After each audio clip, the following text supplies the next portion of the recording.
निपक्ष व निर्भीड वृत्तपत्र दैनिक आत्ताचा एक्सप्रेस।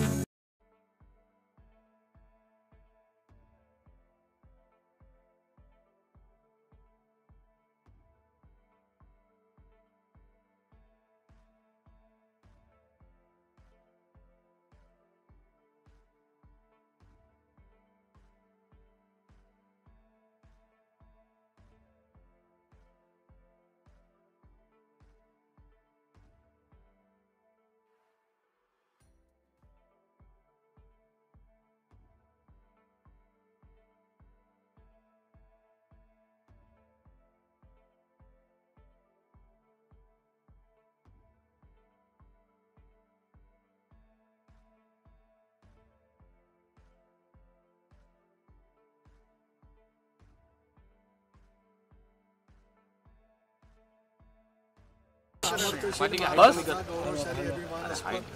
प्रमोद जी भूमि नहीं 1 2 3 4 या मुंबईच्या वरच्या परिसरातील जांभोरी मैदानावरती कोण आहे डॉक्टर मैदानावरती अतिशय उत्साहाच्या वातावरणामध्ये राज्याची अस्मिता आणि राष्ट्रभक्ती याचा एक सुरेख असा विचार आपल्याला त्या ठिकाणी अनुभवायला मिळाला। महाराष्ट्राच्या कानाकोपऱ्याने पन्हाळ्याच्या ऐतिहासिक किल्ल्यापासून माझे ज्येष्ठ नेते श्री हसन मुश्रीफ यांनी या यात्रेची सुरुवात केली। त्यामुळे पश्चिम महाराष्ट्र, कोकण, उत्तर महाराष्ट्र, मराठवाडा, विदर्भ या सगळ्या परिसरामध्ये अजिबात नाही राष्ट्रसंत म्हणजे फुसका सोडला तो तोंडाचा नेतृत्व करणाऱ्या महनीय व्यक्ती, देशपातळीवरती भारतरत्न, ज्ञानपीठ पुरस्कार विजेते, खाली सांगितलं भूषण विजेते, हा मग त्यांनी खाली सांगितलं ज्या व्यक्तिमत्वाने हे राज्य घडवलं, राज्य एका विशिष्ट उंचीवरती नेऊन ठेवलं, या सर्वांच्या परिसरातून मृदव आणि जल आपल्या वेगवेगळ्या प्रसिद्ध ऐतिहासिक नदी आहे, इथून जल आणून हे मृदकलश, जलकलश मुंबईच्या जांभोरी मैदानावरती आम्ही ठेवले होते। 4 दिवसाच्या या महोत्सवाला प्रचंड उदंड प्रतिसाद मिळाला। मला आभार मानले पाहिजेत राज्याचे मुख्यमंत्री देवेंद्र फडणवीस यांचे की त्यांनी आमच्या दालनाला भेट दिली, आमच्या विनंतीला मान दिला।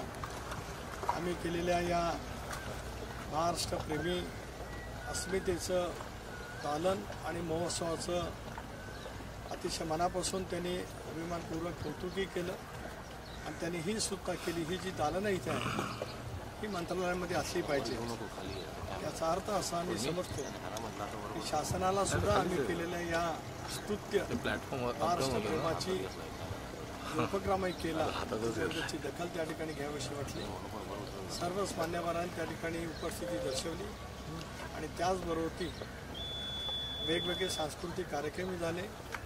ज्या महिला भगिनींना आम्ही सन्मानित केलं, पहिल्या दिवशीच्या महनीय व्यक्तींना सन्मानित केलं, या सर्वांची उपस्थिती आम्हाला प्रेरणादायी ठरली।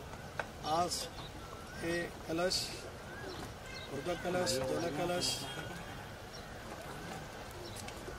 मुंबईचं भारताचा प्रवेशद्वार असलेल्या गेटवेच्या परिसरामध्ये तिथे आज समर्पित करताना राष्ट्रवादी काँग्रेस पक्षाचा कार्यकर्ता म्हणून मी असेल, माझे मुंबईचे पदाधिकारी असतील, महाराष्ट्राच्या आमच्या महिलाचे प्रमुख असतील, प्रचंड मेहनत घेतलेले सर्व सहकारी असतील, या सर्वांच्या माध्यमातून आम्ही जे यशस्वी काम केलं त्याची सांगता आज या परिसरामध्ये आम्ही या ठिकाणी करतो।